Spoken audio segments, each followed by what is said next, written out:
Hey everyone, today I will show you how you can turn on or turn off device encryption on Windows 11.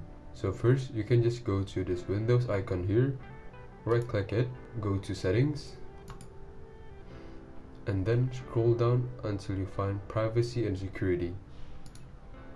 And then you go to device encryption and you can turn this on.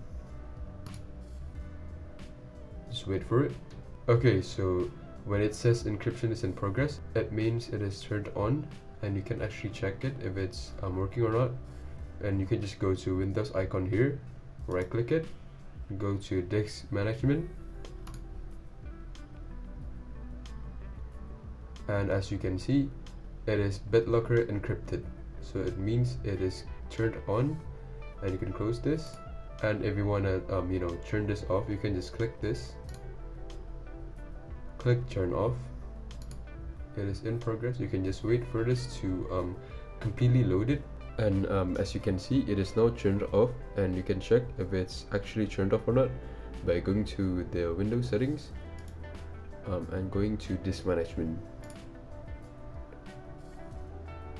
And yep, there you go, there is no more BitLocker encrypted here, and now it is completely turned off.